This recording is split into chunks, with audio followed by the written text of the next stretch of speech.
আমার প্রশ্নের উত্তর দাও। তোমার সাহস আছে? কেউ যদি তোমাকে পাথর ছুঁড়ে মারে, পারবে সেই আঘাত সইতে? পারবে তুমি? বিদ্যাসাগর মশাইয়ের প্রশ্নের উত্তর দাও।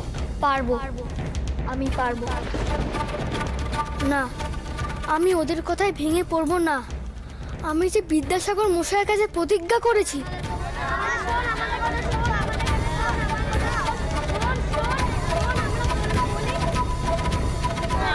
দাঁড়া দাঁড়া দাঁড়া, আমি জিজ্ঞাসা করছি।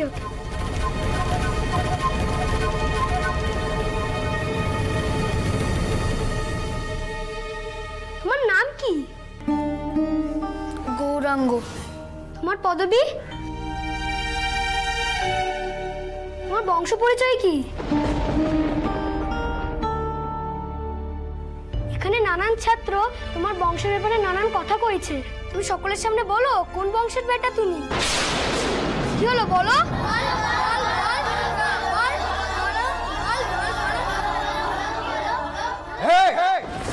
কি ব্যাপার, এত গোল করছো কেন? সকলে নিজ নিজ স্থানে উপবেশন করো।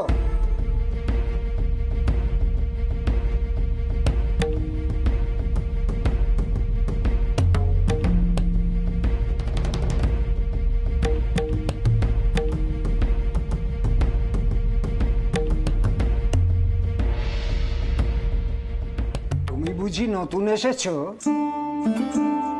কি পরিচয় তোমার?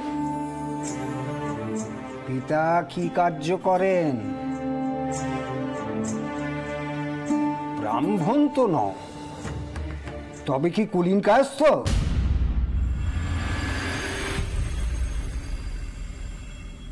আগে বিদ্যাসাগর মহাশয় আমায় লেখাপড়ার সুযোগ করে দিয়েছেন, আর পিতার পরিচয় আমি জানি না।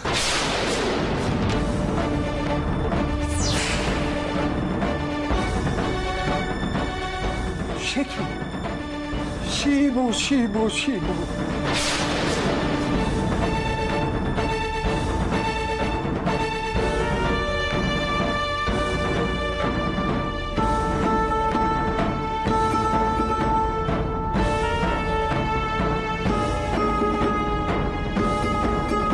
বাচ্চাধন, পিতার পরিচয় নেই, অথচ ভদ্র ব্রাহ্মণ সন্তানদের সঙ্গে লেখাপড়া করতে এসেছো।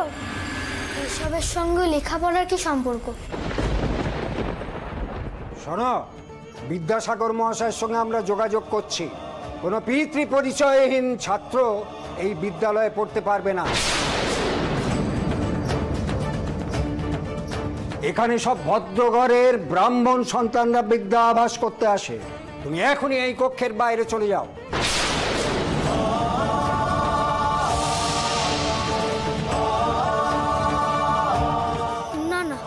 আমি কি করে লড়াই করব? আজ আমার মায়ের জন্য আমার এই হেনস্থা। আমি আমার এই মুখ ভদ্র সমাজকে দেখাবো না।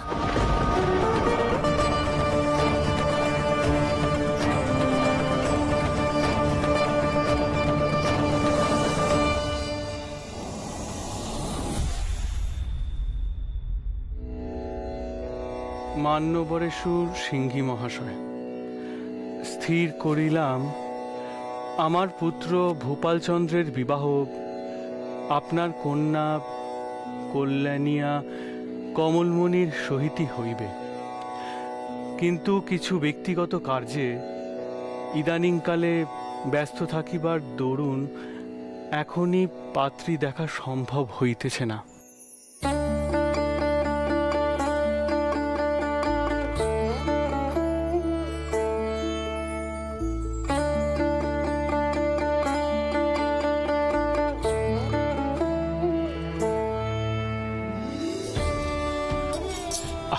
কি করছো কি? দেখছো না এখানে পত্র লিখছি।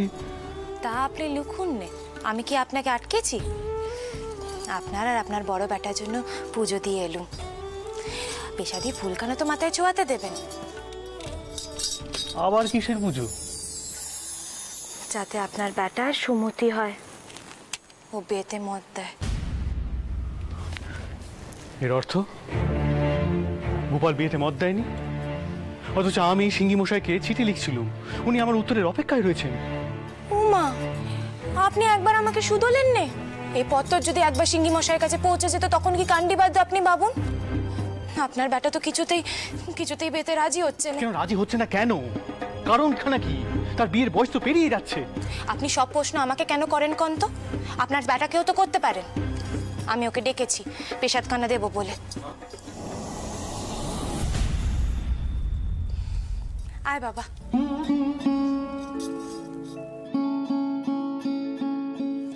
নে পেশাদখানা ধর। দাঁড়াও।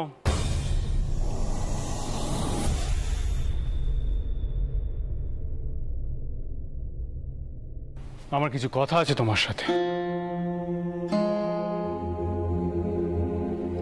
তোমার মায়ের কাছে শুনলুম তুমি নাকি বিয়ে করতে রাজি নও।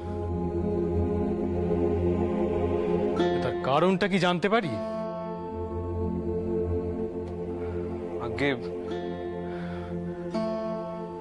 আগে আমি যদু দাদাকে সব জানিয়ে দেবো। কেন? যদু দাদাকে কেন জানাবে? যখন এত বড় একখানা সিদ্ধান্ত তুমি নিজেই নিয়েছো তখন তার কারণখানা নিশ্চয়ই আমাকে জানাতে পারবে। তার সাহসটুকু তোমার আছে? আহা, আপনি ভূপালকে সবসময় এভাবে বকাবকি কেন করেন কোন তো? বাবা ভূপাল, কি সমস্যা তোর? আমায় ক। তোর বাবা মশাই যে ঘরে তোর সম্বন্ধ ঠিক করেছে তা খুবই ভালো ঘর, আর শুনছি পাত্রীও নাকি খুব নক্ষীমন্ত। মা, আমি এসব নিয়ে কোনো প্রশ্ন করেছি বলো? এটাই তোমার দোষ, এটাই সমস্যা তোমার। তুমি কোনো প্রশ্ন করো না, শুধু নিজে নিজে সিদ্ধান্ত নিয়ে বসো। শোনো ভূপাল, তোমায় স্পষ্ট বলে রাখি, আমি কিন্তু সিঙ্গি মশাইকে এক প্রকার কথা দিয়ে দিয়েছি। শুধু কন্যা আশীর্বাদ করা বাকি আছে। তা করা হয়নি শুধুমাত্র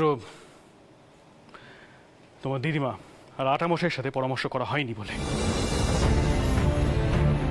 কিন্তু আজ সন্ধ্যের মধ্যে তাদের সাথে পরামর্শ করে আমি দিনক্ষণ সব ঠিক করে নেব। তার আগে মেয়ে দেখতে হবে। তুমি চাইলে যেতে পারো, তোমার মাকে আমি সব বলে রেখেছি। তোমার দাদা, তোমার ভাই, তারা সবাই যেতে পারে।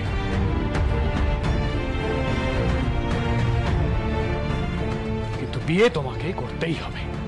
আর এখানেই আমার কথা যেন কোনো নড়চড় না হয়, তোমার বেটাকে বলে রেখো। শুধু শুধু বাবা মশাইকে এভাবে রাগিয়ে দিলি তো? মা, বাবা মশাইকে বলে দাও আমি বিয়ে করব না।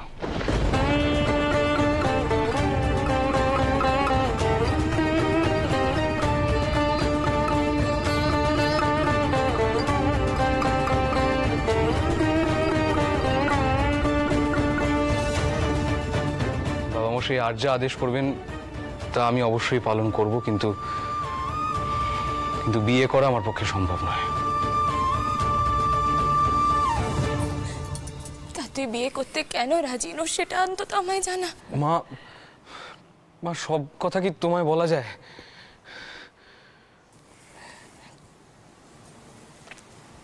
বুঝেছি, তা আমায় কেন বলা যাবে? আমি তো তোর নিজের মা নই।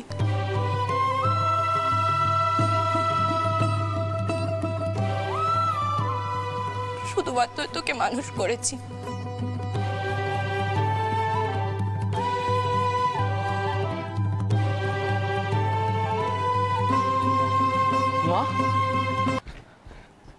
মা, তুমি এসব কি কথা বলছো? মা, আমি জন্ম থেকে তোমাকেই আমার নিজের মা বলে জানি। আজ তুমি এই কথাগুলো কেন বলছো? মা, তুমি এভাবে চোখের জল ফেলো না, আমার সহ্য হয় না, জানো তো। তবে বল তুই কেন বিয়ে করতে চাইছিস না? বল না আমায়। আমি বলছি তো, আমি যদু দাদা আর বৌঠানকে সব বুঝিয়ে বলবো। তুমি নয় ওদের থেকেই শুনে নিও। দোহাই তোমার, তুমি আর এই নিয়ে কান্নাকাটি করো না। আমি আসছি। ভূপাল ভূপাল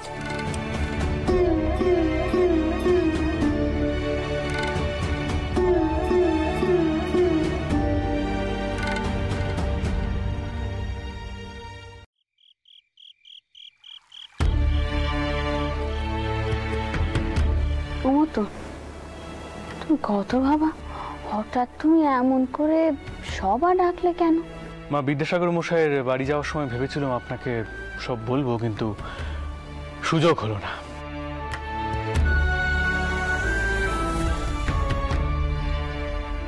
আমি ভোপালের বিবাহ সিঙ্গি বাড়িতে ঠিক করেছি।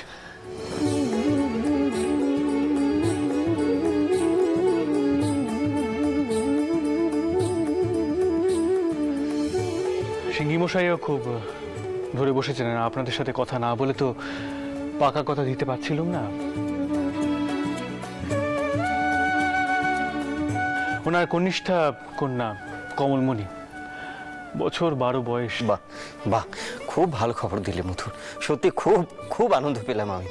আমিও ভাবছিলাম জানো, ভূপাল আর কতদিন আইবুড়ো থাকবে।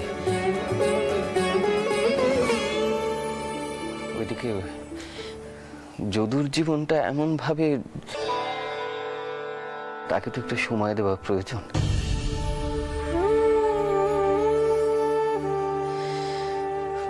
যাকে মা, আপনি কি বলেন?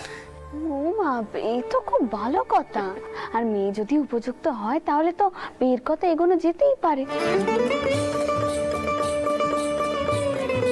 আর ভোপালও তো বেশ যোগ্য হয়ে উঠেছে, এবার তো বাড়িতে একখানা বউ আনতেই হবে।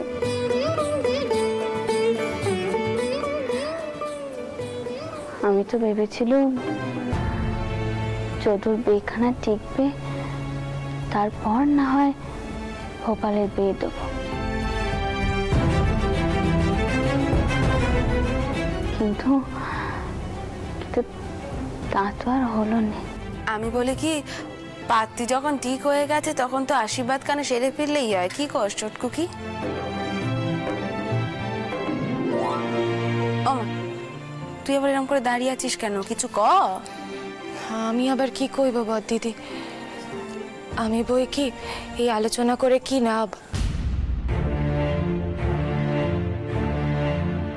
ভূপাল তো বেতে রাজি হচ্ছে না। মানে? মা ভূপাল কয়েছে ও বিয়েই করতে চায় না।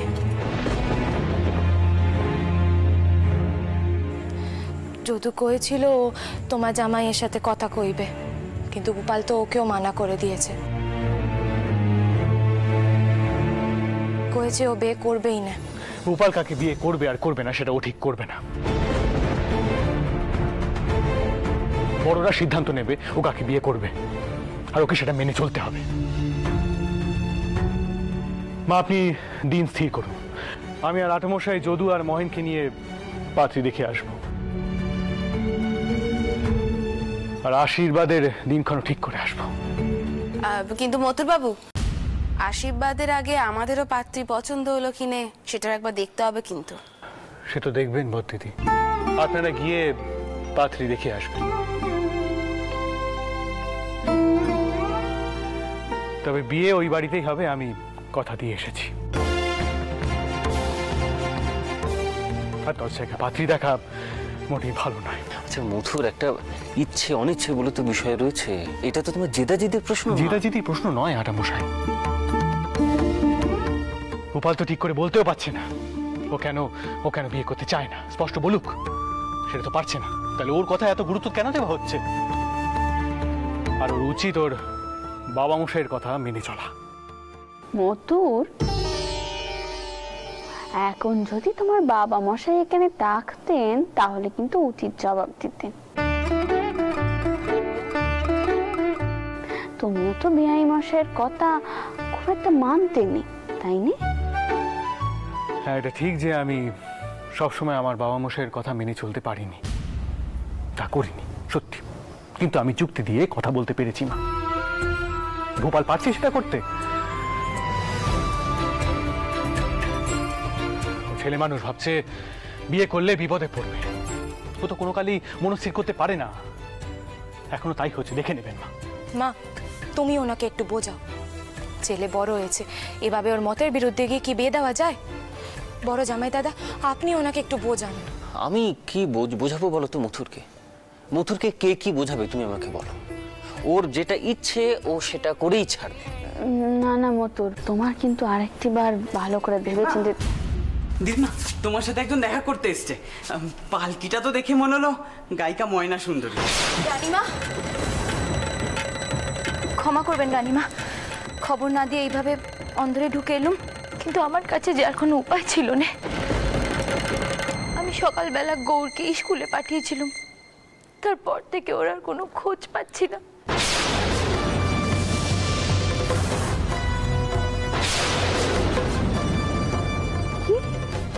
আমি তো আপনার কথাই ওই স্কুলে পাঠিয়েছিলাম গৌরকে। আপনি দয়া করে আমার গৌরের খবর এনে দিন। গৌরাঙ্গকে সকাল থেকে খুঁজে পাওয়া যাচ্ছে না, আর তুমি এখন আমাদেরকে খবর দিতে এসেছো। মতন, তুমি আর দেরি করো না, যেভাবে হোক ছেলেটাকে কিন্তু খুঁজে বার করতেই হবে। আমার গৌরকে যদি খুঁজে না পাওয়া যায় তাহলে তাহলে আমি কিন্তু এখন এসব চিনতে মাথাতেও আনবে না। আর চটকো কি, তুমি ওকে নিয়ে অতীত চলে যাও, ও সেখানে অপেক্ষা করো। আর মতো তুমি নেটেলদেরকে তৈরি হতে কাও। হ্যাঁ মা, আপনি চিন্তা করবেন না, আমি দেখছি। ময়ন, তুমি এখানে কি করছো?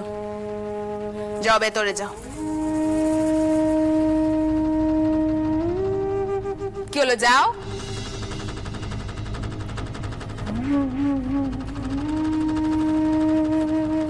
আপনি আসুন আমার সাথে।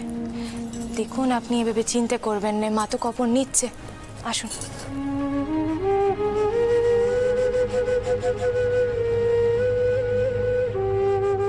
দাঁড়াও পদ্ম,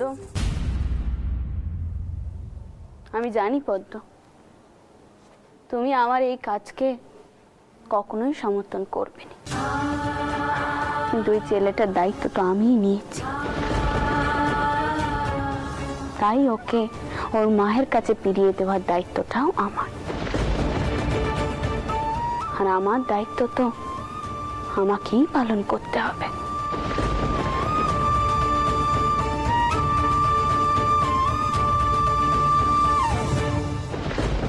দাশরথী, তুমি লেটেল দল নিয়ে একদিক যাও, আমি স্কুলের দিকটা যাচ্ছি। ও হ্যাঁ, আর নৌকো ঘাটের দিকটা দেখো কিন্তু।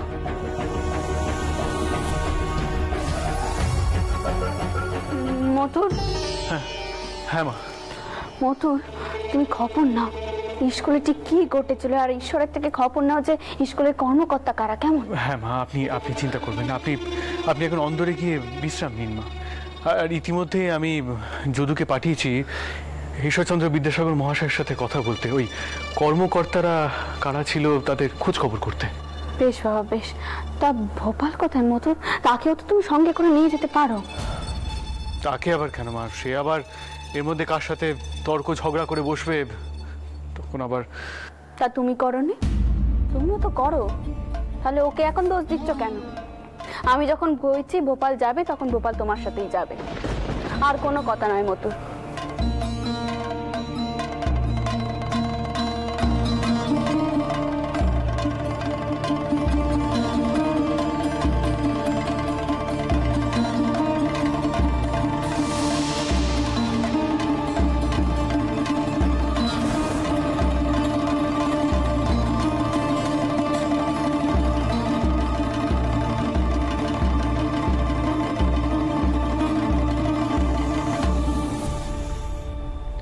শোনো দাদু ভাই, সব দিক কিন্তু ভালো করে খুঁজবে, কোনো দিক যেন বাদ না থাকে, কেমন?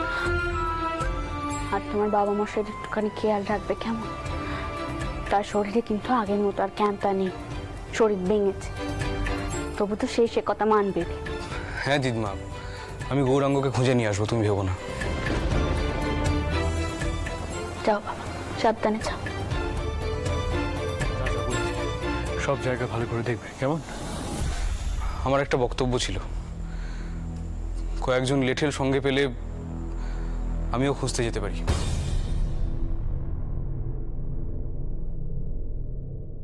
দাশরথী, 5 জন লেঠেলকে বলো ভোপাল বাবুর সাথে যেতে। তারা উত্তরে বাজারের দিকটা দেখুক, আমি এগোলাম।